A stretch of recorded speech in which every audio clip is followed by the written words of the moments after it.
Observation. Hi, it's Paul Junta. I'm on the roof of my hardware store in Summers Point, 515 New Road. We're reviewing with Al Becker, union roofer. How many years experience, Al? 23. 23 years experience. He knows the right way to do this.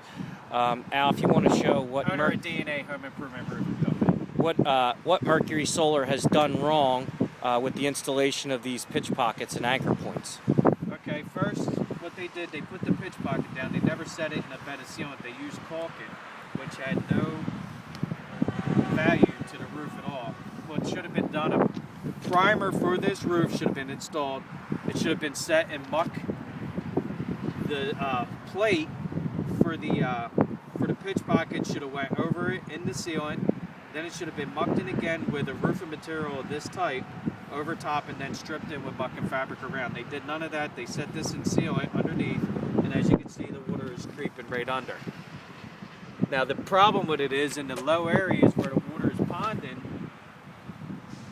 you can't stop the leaks, and it'll leak for 3 or 4 days after this. The tape that they have has no flashing effect on this roof at all, and it's going to void any GF warranty. So it's not done in accordance to manufacturer specs. Thank you, Al.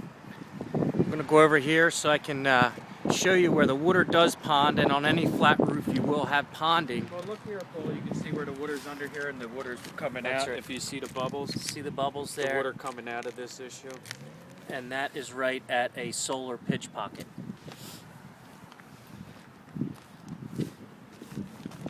Mercury's been up here 4 or 5 times to try to fix this issue. They know it's an issue. Now they are refusing to pay any more money to fix it. Here's the problem where you had the water ponding down here in the low-lying areas, and if you look, the flashing that they did in a futile attempt to flash this is peeling up, and the water just goes under and underneath the pitch pocket they installed.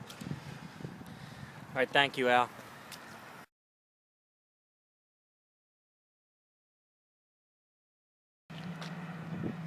In this video, Al's going to explain to you how to properly install it. This is a roof vent so that the roof can expand and contract, but it's been properly installed. And this one here, they have the roof sealant, the muck, underneath of another piece of flashing. On this vent, there's a metal flange that sits down. They set that muck, then they put muck on top and set the cover sheet into it, and then stripped it in with muck and fabric all the way around. This is done according to manufacturer specs. On this one, here, you have some water line, but they've only taped around 2 sides, 2.5 sides, and left the other ones open because they couldn't get to it. Where the water can still run underneath.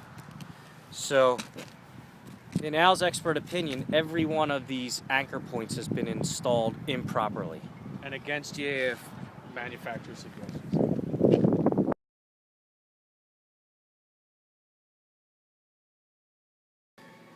Okay, I'm now inside my building here at Shore Hardware, and you can see the buckets I have lined up. This is on top of a fertilizer display in my lawn and garden. This is to catch rain. You can also see up there I've devised a interior gutter system, because this one runs right down the middle of an aisle in my store, and now I can just use one bucket as opposed to multiple buckets, so you can see where the floor has been stained from this leak. Also, I'm going to get a ladder, but you can see the brown spot on top of that I-beam. That whole I-beam is soaked with water, and that's what Al is saying. This is right in the area where that water is laying, and that's the closest point that if you look along all of the Okay, here I am inside again. This time I'm up on a ladder. Those are water stains that you see.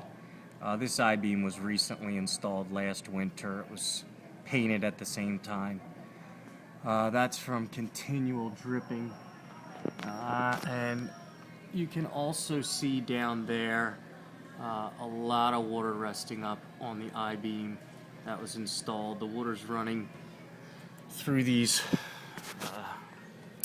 where the roof comes together, and there you can see some water dripping out. Again, this is causing damage to my fixtures below. You can see all the stained wood. Mercury has sent multiple crews out to try to fix this. I've asked them to get a real roofer in to fix it. They refuse to pay, and unfortunately, I'm going to now have to get a lawyer involved. It's been a long, arduous road with this company. That's the gutter.